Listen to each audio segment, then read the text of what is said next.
Welcome back to another explainer. Honestly, if you blinked over the last 14 days, you completely missed a massive paradigm shift in artificial intelligence. I mean, at this point, taking a weekend nap is practically a career risk in data science, right? The sheer volume of new releases, research papers, and infrastructure updates that just dropped it's just staggering. So, did the AI landscape literally just shift while you were sleeping? Well, for those of you grinding through your data science undergrad programs right now, waking up to find out that the entire state of the art has leveled up overnight is, basically a rite of passage. We've just had this totally chaotic, highly technical news cycle drop on us. And if you're trying to keep your head above water and figure out what actually matters, you're in the right place. We're going to cut right through the noise and look at exactly what changed. Okay, let's dive into this. First, we'll look at the frontier models of the fortnight.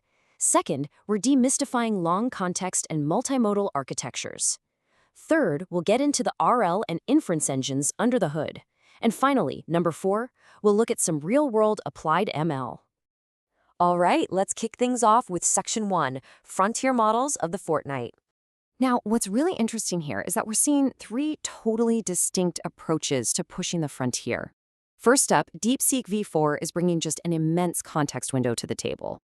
Then you've got NVIDIA's Nematron 3 Nano Omni, taking this radically unified approach to different data modalities. And finally, Google DeepMind's Gemma 4 is officially claiming the title for the most capable open model byte for byte, really optimizing for pure architectural efficiency.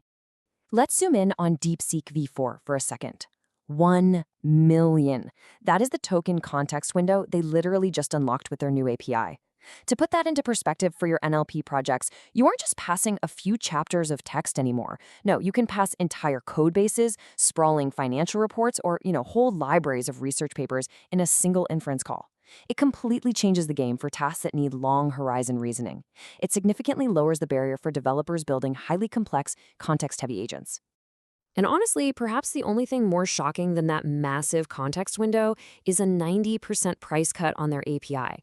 I mean, we all know how fast API credits burn when you're testing a hungry agentic loop for your finals, right? DeepSeek slashing their V4 API prices by up to 90% is just a massive disruption. It really democratizes access to large-scale AI deployment.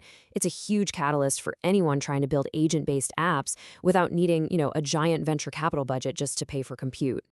Moving right along to Section 2, Demystifying Long Context and Multimodal.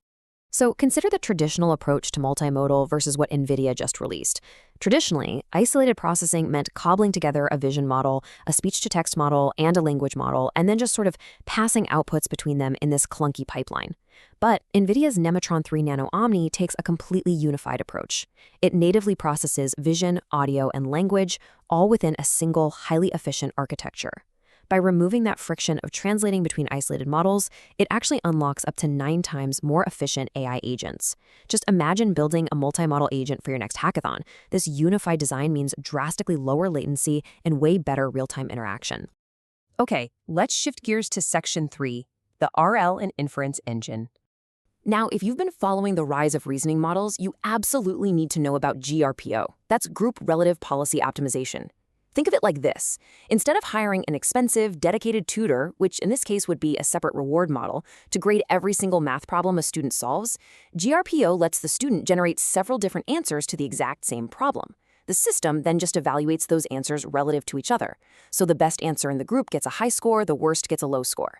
It completely eliminates the need for that giant memory-hungry reward model, which dramatically reduces the compute overhead you need for reinforcement learning.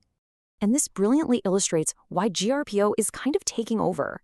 Look at the constraints of traditional proximal policy optimization, or PPO.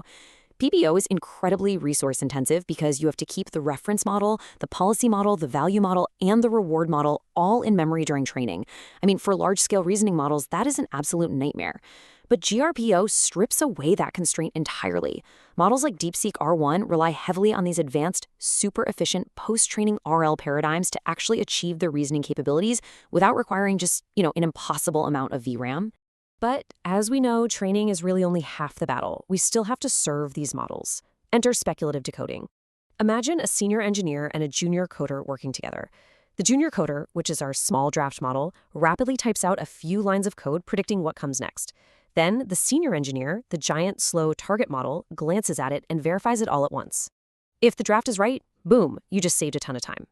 Frameworks like SpecForge and Eagle 3 are implementing this exact technique right now in production, significantly reducing latency and speeding up inference for large language models.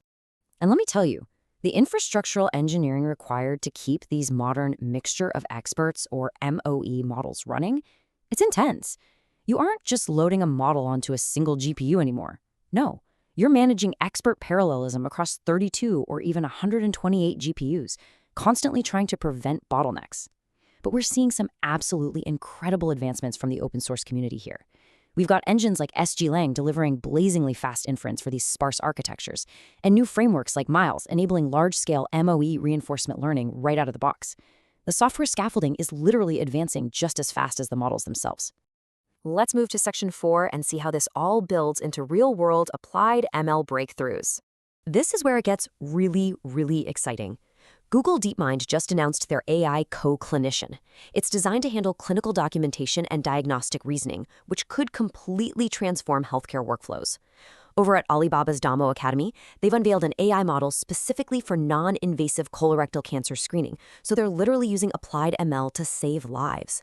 And then, out in the physical realm, NVIDIA updated their Isaac GRON17 platform.